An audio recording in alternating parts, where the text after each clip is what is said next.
Hello and welcome to yet another new game of me, Adrenaline. We're going to go for a religious victory this time. As you can see, we already have Yerevan in place. We're starting this video at turn 38. A little further in than initial, very basic beginner sort of like times. We've already established a couple of cities. We've already found the Maya to the south of us. But it's still fairly early and we should be able to get a good sort of like canvas of the entire game from start to finish. As you can see, in our first or so era, the second era actually, I should say, we are heading towards a very early golden age, which, you know, with monumentality, provided we have the faith, and we're getting 33 faith per turn, you know, that's not looking too bad for us to establish a lot of cities over the course of the game. We have a lot of land to the north of us that is available. Of course, I forgot to mention, we are indeed on deity settings, we're on online speed, we're on, you know, the usual standard fare of tech and civic shuffle. All my favorite things are back in town. Yeah, but there's a lot of land. We want to try and see what we can do. Now, you know me, at least if you watch enough videos, there have been plenty of games where I have tons of land and I don't necessarily use half of it, because quite frankly, once you get past 10 cities, I really think more than that is kind of overkill. Like, you're always wanting to make the most of everything, but that means being efficient. If you're just stuck making cities and nothing else, and I've talked about this before, you're not going to be able to do anything else. Whether that's through with the amount of money you're having to spend, or whether it's or otherwise. I just generally tend to kind of like know my boundaries and stick to them. But they can be, you know, rather flexible in regards to how much land is available to us. And you can see there is quite a lot of land available to us. We have a city over here, or a settler over here rather, about to make a city. And we're going to choose this tile for several reasons. Of course, one is that disaster level 4 is on, so we have, you know, erosion to deal with, and this is going to be a great way to save this tile, because remember, city centers, as long as they're built before the flooding, will save whatever tile that they're built on. This allows us to make sure we do keep the coffee. By settling on the coffee, not only do we kind of save the tile from space, because we want to build districts around here. We can't build any other district but the city center on any form of bonus or not bonus, luxury or strategic tile, like, you know, horses if we found any. But we can take advantage immediately of the coffee, get an advantage to the culture and to the city, and potentially sell it to the Maya, if so wish, to generate our economy, since we're only on 9 gold right now, as long as we sell on this tile. This also, while it doesn't give us access to a watermill, which is a bit sad, but it will give us access to a lot of cool things. My intentions with this city will be to build an aqueduct here, to build a harbor here. Remember, because an aqueduct needs to be adjacent to a city center, this is the only tile available to us to even make the aqueduct, but fortunately we have one.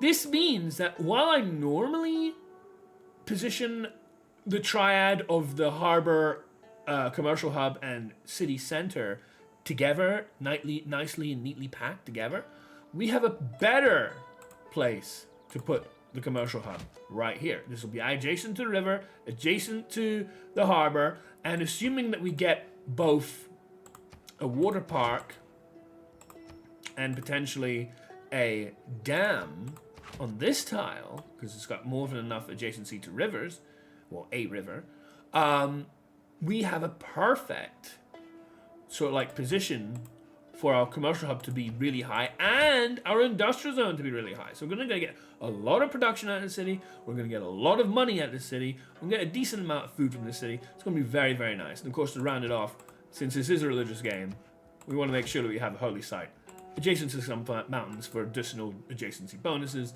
in every single city. So as we like to do with these videos, let's talk more about Kublai Khan's kit. Now, he actually has 2 different civilizations, but we are obviously playing the one of China. So instead of Qin Shi Huang, which is the original Civ 6 China leader, we have Kublai Khan instead. So it bears to take in mind how this compares to Qin Shi Huang, and how Qin Shi Huang has the really cool sort of like builder abilities for wonders specifically, whereas Kublai Khan has some real nice strengths, not necessarily religious ones, albeit that's the game we're going for. But, it certainly makes up for what Qin Shi Huang would give instead. Anyway, let's have a look. I don't know how to pronounce this word, so I'm just going to give it my best shot. Gerehi? I don't know. One extra economic policy slot in any government. That's already a brilliant, very versatile, and also incredibly powerful because it's economic. It's not like military or something that's like... The only thing more powerful than this would probably be wildcard, because I'd say most people value economic more than diplomacy as well. So, really powerful start right there. Receive a random eureka and inspiration when establishing a trading post in another civilization's city for the first time. I admittedly do not use this. I admittedly so because I can see that it is strong. That's two different boosts to your trees that allows you to accelerate culture and science at the same time. I'm really not a fan of foreign trades.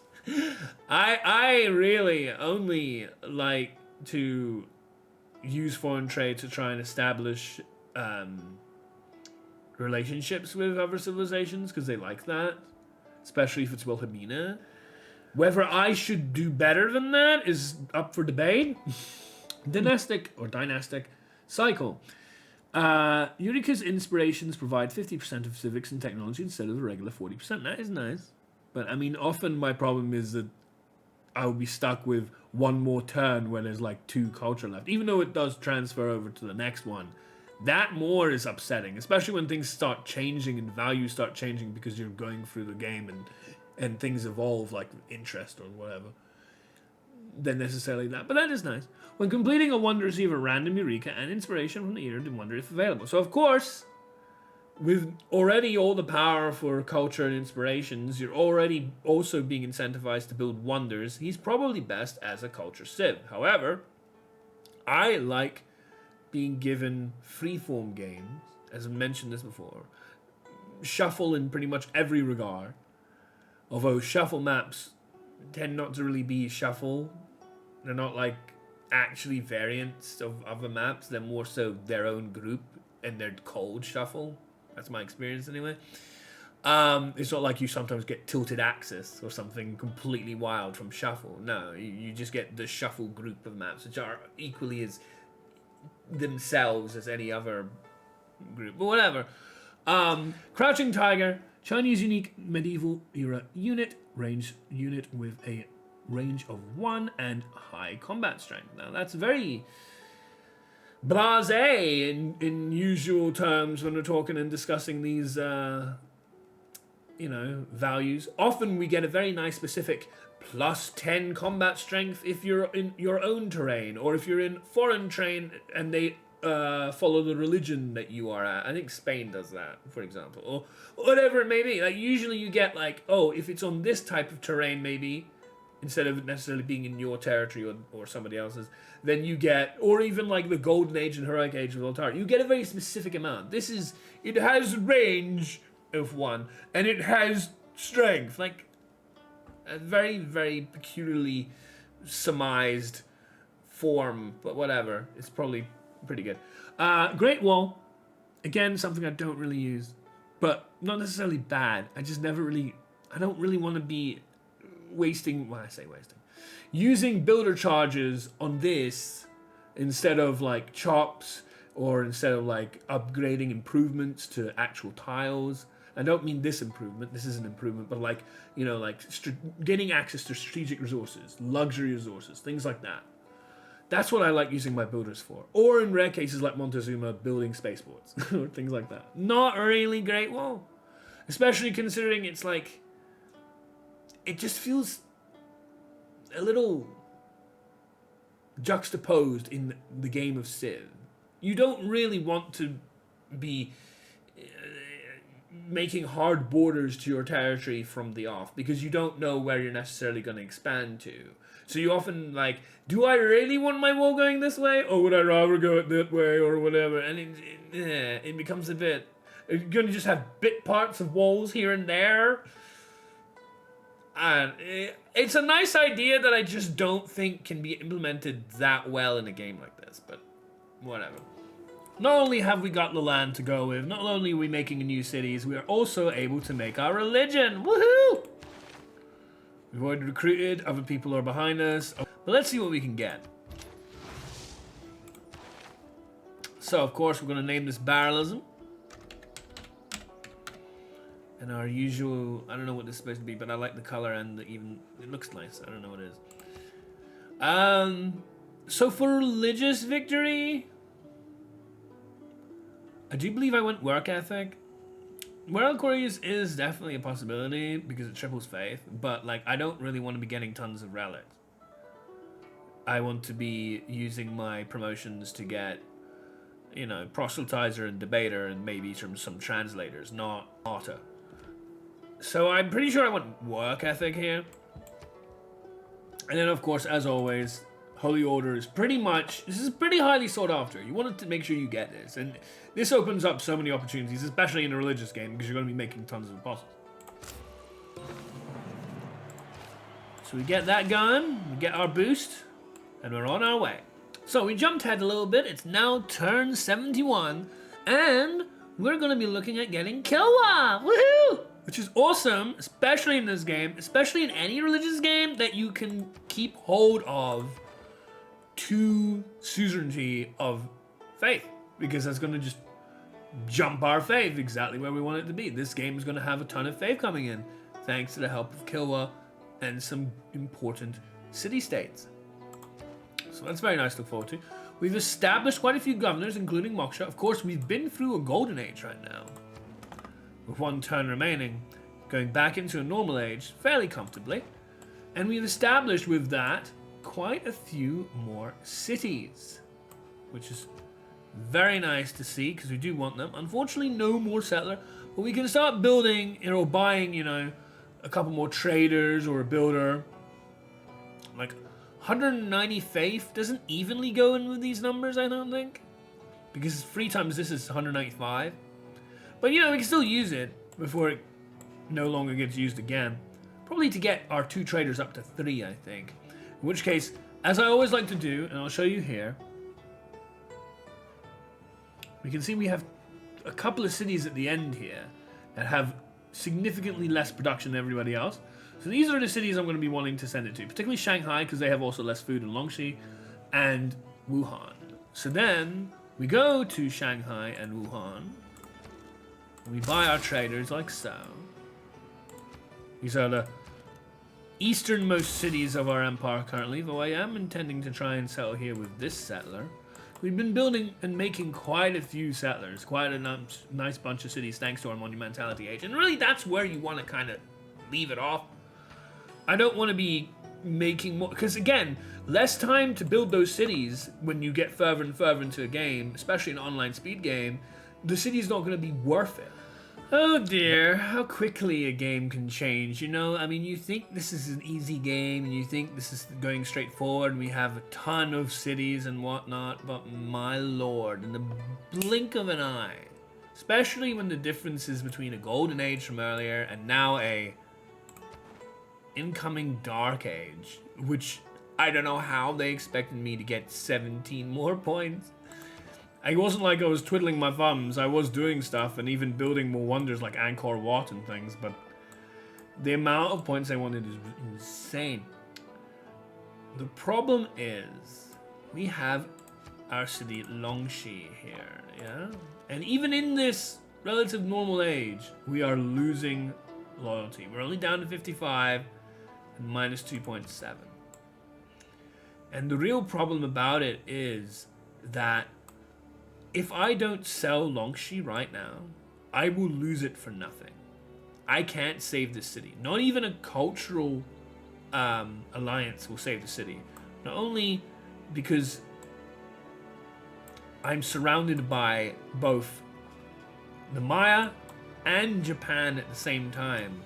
I can only have a cultural alliance with one of them, and the pressure from the other will still be great enough to make this untenable. And see if I can sell it in a turn's time. But let's see what I would get. I would want to sell it to, say, Gaul, who are like nowhere near us. so that maybe I have a better chance of getting it back at some point. We try and sell Longxi. We can do so. He will give us 33 gold a turn, which is pretty nice, I gotta say. And this is the deal that I do end up taking. But to demonstrate and experiment, I want to show you what happens if I was to wait a turn. Here, Korea is offering 28 gold. Here, that of course happens as well, which is wonderful. How convenient. And that happens to Longxi. So let's try selling Longxi now.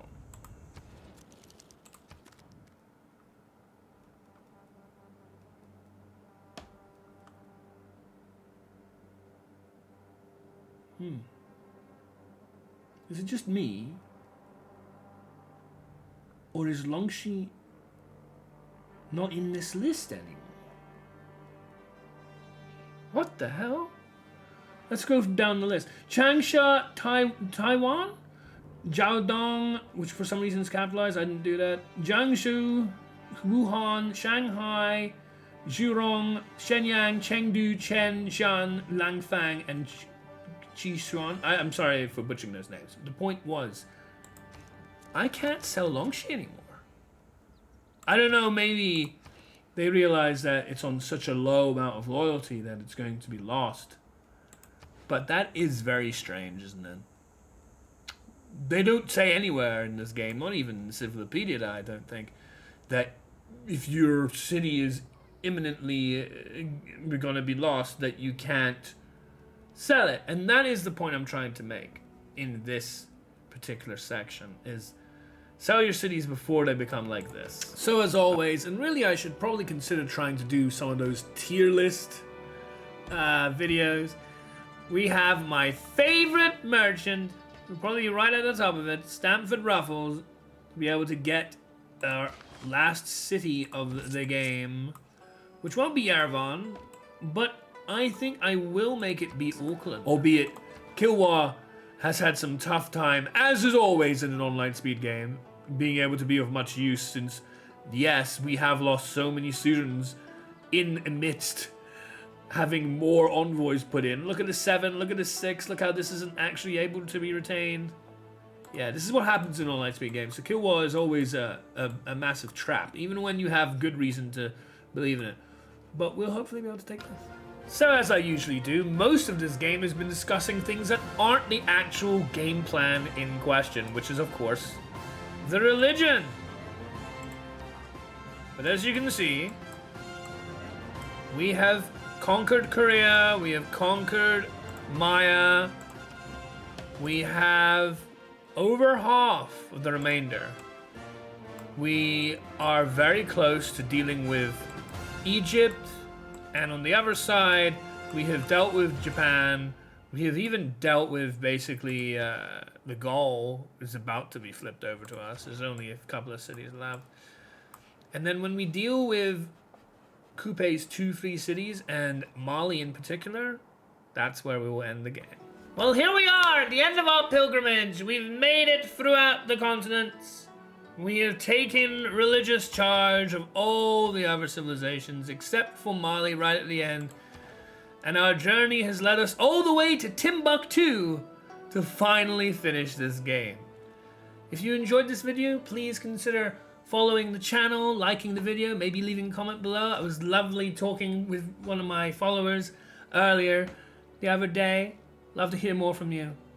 And have a good one. We crave solace in the darkness, and light unto our path. Thanks to you, we found meaning amid the